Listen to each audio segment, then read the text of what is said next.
Hi everyone. Today's topic is how to live on less. Basically, how to make it from one paycheck to the next. Anyway, this is something that I personally have experienced, so that's what I'm actually going to explain to you. What I've had to do back in the day when I didn't make as much money as I would like to have made, and I needed to stretch the dollar. I needed me to make a dollar holler. I needed to squeeze 26 cents out of a quarter, and this is basically how I did it. I'm going to be using this list from my phone so I won't forget anything. So hopefully we can follow along. First thing I did, I had to get rid of my cable. I didn't have cable service, no cable TV, no internet, so that was rough, especially considering that I'm kind of addicted to the internet.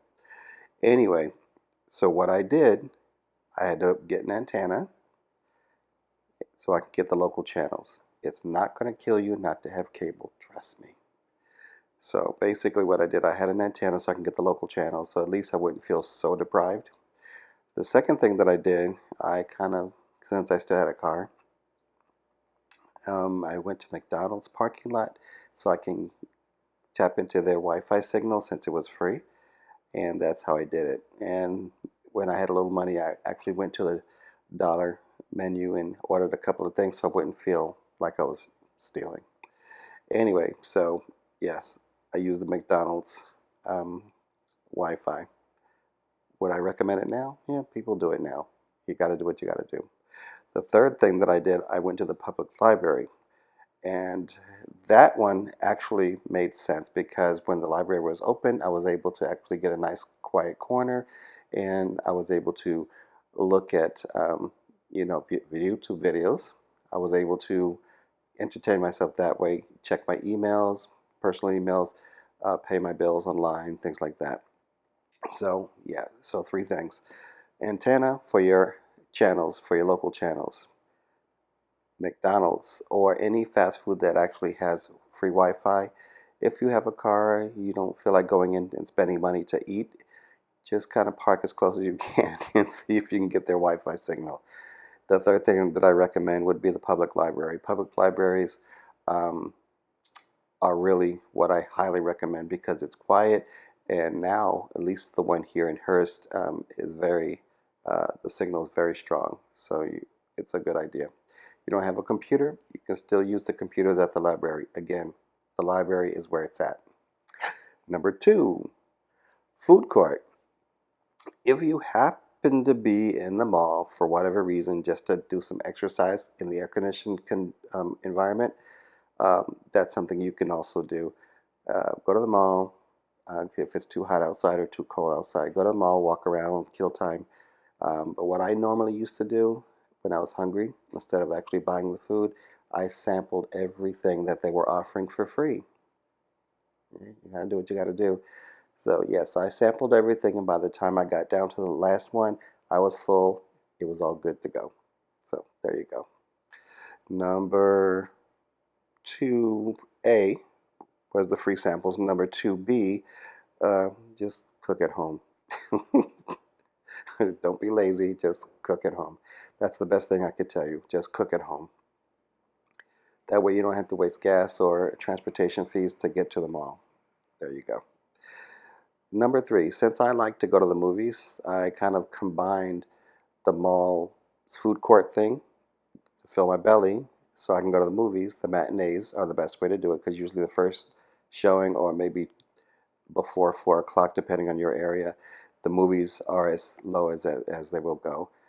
There used to be a theater here called the Starplex, I believe it was, next to the Walmart. There was $1, or actually $1.50 for every day except for Tuesday. Tuesdays it was 50 cents.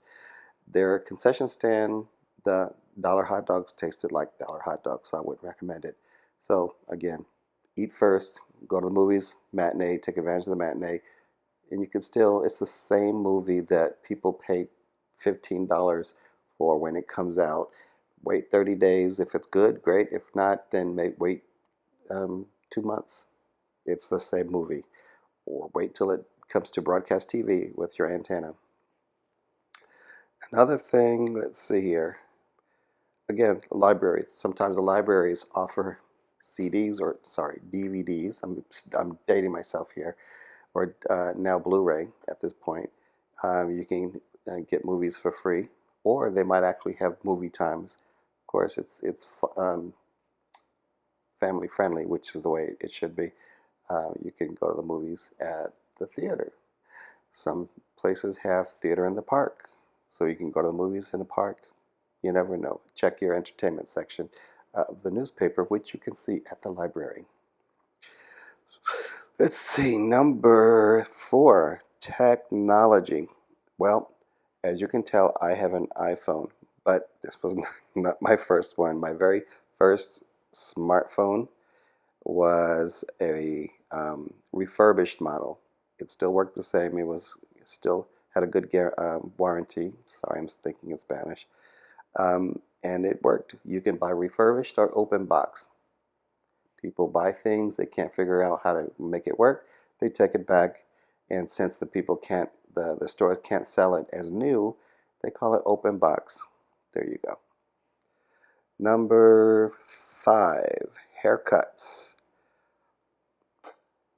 Those of you who've seen my previous video know that now my wife will cut my hair at home. But before we got to that point, what I used to do when I was single and um, really didn't have the money to spend for a quote unquote real barber, I went to the local barber college or beauty college, whatever they're called now. And the students need someone to practice on, and usually they're not going to charge you the same as someone who's actually making a living from cutting hair. So that's another thing I suggest. Go to a barber college or a beauty school and get your hair done for less, or get your hair cut for much less. That's another thing I would recommend. And that's outside of investing, when you have the money, in clippers so that your spouse or significant other can cut your hair. It may not look like the barbers, but they'll get better in time. So, dentistry, same thing. Before I had dental insurance, I needed to get my teeth cleaned or fillings, and you name it. And I did not have the money because here in the United States, dentistry is expensive. So an alternative that I did when I was in St. Louis, there was a dentistry school or dentistry college. Either way, there are students for dentistry. They need someone to practice on as well. So I went to them, and it was a lot cheaper than going to an experienced dentist. Now, I wouldn't trust them with maybe a root canal, but for fillings, for extractions, things like that, yeah, go for it. So, dentistry, dental schools. Clothing, well, that's another subject that can get a little touchy depending on how you feel about clothing. I personally don't really need the name brands anymore. When I was younger, I did because I was a slave to fashion. Um, but the department stores usually have a clearance section in the back. Go for that. There's Goodwill, or any of the stores where people donate clothing that they no longer need, or maybe they're moving. You never know what you might get. You can go to the affluent areas thinking that you'll get Louis Vuitton and all that. That might be the case. You never know. People throw away a lot of things that are still good to for use. So Goodwill, um, or any of those locations where you can get something like thrift stores. I think that's the word I'm looking for, thrift stores. So, or you can also learn to sew, make or repair your own. So instead of throwing something because it has holes in it, which apparently now is fashion, it's the style to have holes all in your clothes. You're good to go there. But if you want to sew them up, learn to just kind of mend your clothing to keep them in good shape. There's a lot of things you can do there to save money. Number 8, grocery shopping. This one is my favorite subject because before I got married, I did my own shopping, and I was a coupon fiend. So now they've got the electronic coupons at Kroger and all these other higher end stores. They have the electronic coupons, and those I highly recommend. That way you don't have to worry about forgetting to bring them with you. But outside of that, use coupons, especially if you're going to go to Walmart. Walmart still takes coupons. I'm not sure if Aldi takes coupons, but you got to do what you got to do. So the way that you use coupons, basically for items that you normally buy already, if there's a coupon, go for it. That is free money back in your pocket. And also, if if there's a 2 for 1 and it's something that you use a lot, and you can just buy it, store the rest in the refrigerator or freeze it, and just use the part that you're going to use. So that's one thing you can do with coupons. Make sure that you have a shopping list of what you absolutely need, because just going to the grocery store, have you noticed the product placement right at the register? A little thing that just kind of grab your attention and say, "Oh, I need this." No, you don't. you do. You will live without candy cane flavored chapstick. I'm sorry, you'll live. The plain is just as good. It's only $1. It serves the same purpose. But basically, have a shopping list, stick to it. And I suggest, for those of you who don't know how to cook, if you're going to get the what we used to call TV dinners, I'm really dating myself. Um, Basically, the Marie Callender's, I think, is the brand. In Walmart, it's like a dollar per meal. You can buy a whole week's worth, take it to work with you, nuke it for like 4 minutes, stir it around, make sure it doesn't stick together, and you're good to go. That's a lot less money than spending um, $12 for one meal in the cafeteria at your job, or outside in the fast food places, or even at a traditional restaurant. So I highly recommend coupons, shopping list. And another thing you can do, um, if you're like me, in the days when I used to have a lot of cash, loose cash, now I use cards, but just put all your loose change in a receptacle, can, jar, empty coffee can, or what have you. Bring those loose coins and bring them to this coin machine that they have at the supermarkets. All you do is just pour it in, and it gives you a voucher. Of course, they take a cut. That's the way it is. They give you a voucher for the balance, and that voucher you can use in the grocery store where the machine's located, and you can buy your needs. So I used to buy a lot of store brand bread. I used to buy, store brands. I don't mind because butter, milk, eggs. Store brand is perfectly fine. The only thing I will not spend um, less on because of a store brand is hot dogs. Sorry, hot dogs are my best food. I love it. It's my favorite. I will not buy the 12 hot dogs for $1. I will not. I don't care how broke I am. No, it has to be bare minimum. It has to be um, Oscar Mayer. That's as low as I'll ever go. Sorry, guys. Um, but normally I buy Nathan's. And now that in Kroger's, I actually buy this Boar's Head, which is amazing. You can eat it right out the pack. That's how good it is. But Nathan's is usually what I buy. All right, so summing up that Walmart, Aldi, Food for Less, any of these supermarkets that cater to those with, you know, lower income needs, or those who really don't have a lot of money to spend, those are excellent places to go. Just remember, Aldi's, you got to bring your own bag because they'll charge you for a bag, or unless you just buy one or two items, you can carry it yourself. So, so Walmart, Aldi, any of those others, coupons. Take the time to clip them if they're paper.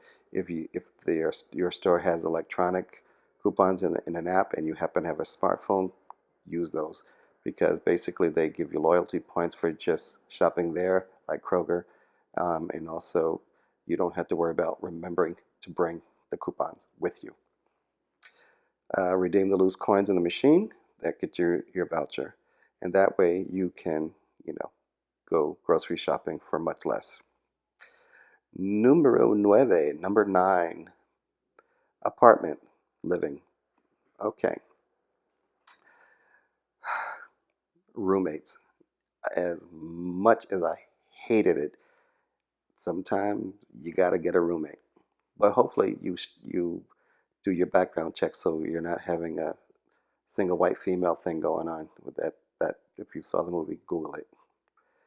Very strange. Made me not want to have a roommate ever again. But yeah, roommate. But make sure it's someone that's responsible, someone that can pay the rent on time and in full, not piecemeal. So that's the main thing. That's the drawback. So they make sure they are responsible. Number 10, car care.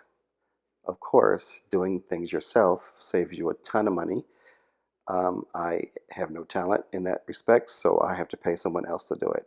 Now, currently, I actually take my car to Toyota since it is a Toyota, and I like the fact that they keep records of all the times I take it in. So if I ever want to resell it, it's all there in their database.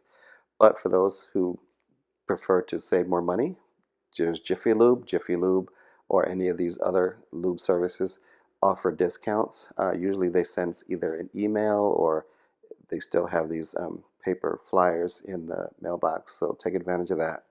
But the main thing is to keep your car in good condition because you will save a lot more money in the long run than if you're trying to be cheap and your engine seizes up and now you have to buy another car. Been there, done that. Don't ask me why I know. Number 11. This one I'm going to actually have a separate video on, but in the nutshell, air travel. If you like to travel and you want to travel by air cheaply, the cheapest way you can go is either hire yourself out as an air courier, a courier, someone that delivers packages yourselves, from one person to the next. I'm not sure if they still do that, but they used to do that back in the day. Um, or you can always get a job at an airline and fly standby for free or next to nothing. Of course, standby is not as fun as you may think.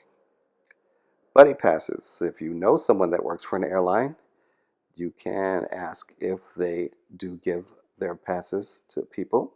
That's one thing. If they don't, please respect the fact that they may not want to give you their boarding pass, their buddy pass. And also, there's the low-cost carriers. There's Southwest, there's Spirit, those that kind of thing. But also the major carriers have competitive prices. For example, American Airlines has their basic economy. United and Delta have comparable products. So shop around, get the best deal. If you see something really cheap, read the fine print before you spend your money. Because once you spend your money and they issue the ticket, you're stuck with whatever the restrictions are of that fare. Long story there, but that's what we're going to do a separate video just for that. Lodging. Getting there is one thing, staying is another. So when I used to travel back in the day, I used to belong to an organization worldwide called Couch Surfing. So it was couchsurfing.org. I'll leave a link in the description. So if they're still there, feel free. They will vet you first, meaning they will validate or verify that you are who you say you are and that you've got good reviews if you start to travel. And only travel with people who have very good reviews. So you're not going to be staying at some crazy person's house.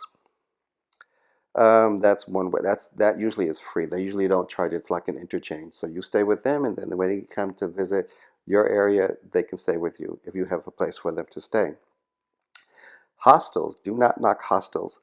They usually call them youth hostels for a reason because usually the younger you are, the less money you have, and that's just the fact. You might be a student. Who knows? But yeah, don't knock hostels because they're not bad.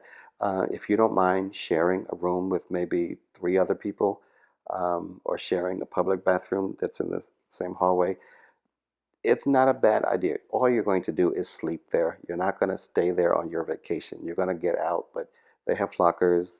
You can sometimes they rent them to you. Sometimes you have to pay extra, but it's a lot cheaper than staying at a major hotel.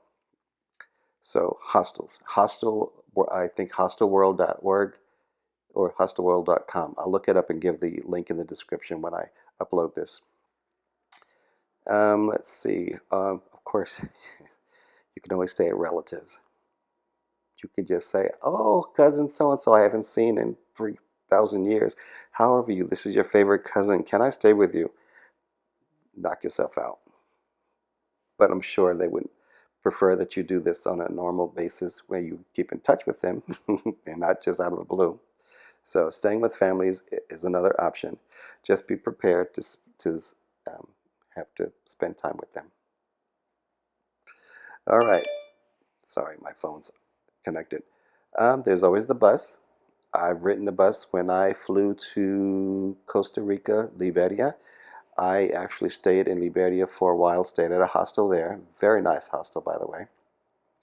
And then I went with a buddy via bus. Well, actually, no, the buddy drove me in his car to visit his wife and kids. And then I had to figure out a way to get back. So I found a local bus company and took a 3 hour bus ride back to where I was staying. So, surprise, but always have money just in case you have to stay somewhere in an emergency. Yeah, don't just go on blind faith. All right, Amtrak. Amtrak can take you a lot longer, distance wise. Still cheaper than an airfare ticket sometimes, and you get to enjoy the scenery, and you get to mingle with people um, who are on the same type of journey. So Amtrak or any type of public train system, like I used to when I from Jersey. I used to go to New York on the Path, I believe it was. So that was number 11. I'll have a separate video on travel tips much later. Um, if you're having issues with credit cards, I can only tell you from my own experience, credit cards are the devil. Sorry, just kidding. No, there's a good reason to have credit, and there's a big temptation the younger you are to misuse the credit, especially if mommy or daddy, or mommy and daddy are paying your bill. Yes, it's very easy to fall into the trap of um, spending money you don't have, and then all of a sudden the bill comes and you don't know what else to do. So first of all, my suggestion is don't get into debt with credit cards in the first place. Second, maybe have one credit card, but have it as a secured credit card. Save a little bit if you can, and just open up an account and secure that credit card with that savings amount, maybe $300. You need it if you're going to rent a car, so that's one reason for having it. And then in time, as you make your payments on time and don't go crazy, that way you can pay it off, and your credit score will go higher. And one day you will appreciate that, especially if you plan on buying a house or a car or get another apartment in your name without mom or dad co-signing. So I'm going to leave the link of the credit counseling service called, well, there's a lot of them out there. So I'm just going to give you the main one, and then you can go from there. But just make sure it's not for profit, and make sure they're still legit, even if they're not for profit. What they normally do with credit counseling, they will set you up on a quote unquote livable budget. Basically, you will not have a life. So this is why I'm doing this video, so you can still have a life and still kind of manage your money. But yeah, credit counseling, take a look at that, especially if things are out of control. Go for it. Um, I highly discourage this. This is number 13. I highly discourage going declaring bankruptcy, because it is a stain on your credit record for years to come. So do all you can. Go through the credit counseling path first. If you happen to pay off all your debt, stay that way. Put the extra money away in savings. Don't get back into debt. That's the main thing, because they're going to barrage you with so many offers um, for credit cards. Even my wife now is getting offers from American Express. I'm like, really? Anyway, just cut them up. Number 14. Push comes to shove, get a second job. When I lived in Las Vegas, my wages were being garnished, so I didn't have a choice but to work a second job. So I literally had two full time, that's 40 hours times two full time jobs. I worked during the day at my main company, and I worked for a TV station at night doing master control, which is what I used to do years ago. So yes, and the only um, sleep I got was in between shifts, and the rest of it was um, Mountain Dew, keeping me awake. That's all I got to say. Do what you got to do. Pay off your debts. Better yet, don't get into debt. That's the best advice I can give you. So yeah, 14 is getting a second job. It could be part-time, but just put that money away towards your debt or put that towards savings or what have you. But yes, get that debt down. Um, Pay off those credit cards, starting with the higher interest rates first. And then by all means, always, always, always, always put some money away for rainy day, like my mother used to tell me. Put some money, maybe have two accounts, one for the rainy day and one for in case your friends want to go out to the movies or in case your friends want to go out to eat and you don't want them to have to spot you. That account can be used for that, but just keep it there. Don't touch it. You can also have direct deposit um, right into your savings account if your company does that. That way you don't really see it. So that's another idea. All right, temporary furnishings. This one I can't wait to show you what I used to have in my apartment in Las Vegas. I had plastic furniture that you could blow up. Basically, it was inflatable furniture. And yes, it all worked. I had an inflatable couch, inflatable chair, which the back went out, so I cut it and used the seat part as a footstool. And I had an inflatable mattress. Yes, I had plastic furniture, but I had to do what I had to do. Dumpster diving. For furniture, people throw out a lot of good stuff, especially in the more affluent neighborhoods. You just peruse the area. Um, they throw away. I would not dumpster dive for a mattress. That's kind of nasty. But I would um, get maybe the frames or things like that, tables, chairs, a lot of things you can get when you dumpster dive. Not literally going into the dumpster. Sometimes you can, but usually on the curb is where they do it. Flea market, or in some areas it's called a swap meet. A lot of things you can get for a lot less. You can bargain as well the price because people want to get rid of things, um, respect their value, but also realize that you're on a budget. So swap meets and flea markets.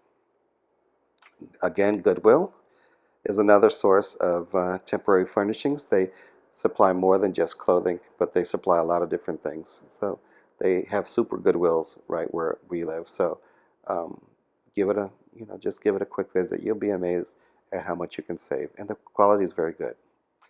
Hand-me-downs, it's not a problem. I'm the eldest, so I didn't get hand-me-downs.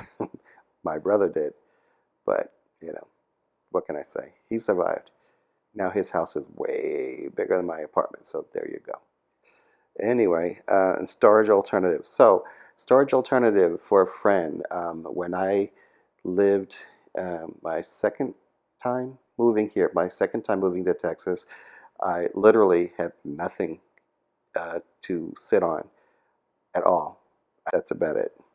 So my friend, who happened to have furniture in storage, basically said, "Oh, why don't you just use this until you move somewhere else? So that way it's not occupying so much space in the storage." That's what we did. So we raided his storage facility, and all the furniture that we could get on his truck, he brought to my apartment, and that's how I had furniture in my apartment until I moved to Colorado. So that's another option. So, folks, those were 15 things that I had to do to make a dollar holler and squeeze 26 cents out of a quarter. So, if these examples have been, helpful to you, by all means, let me know in the comments. And what's the craziest thing you've done to save money that basically is legal, of course? Give me a comment. Anyway, if you like the video, like, share, and subscribe. Thanks.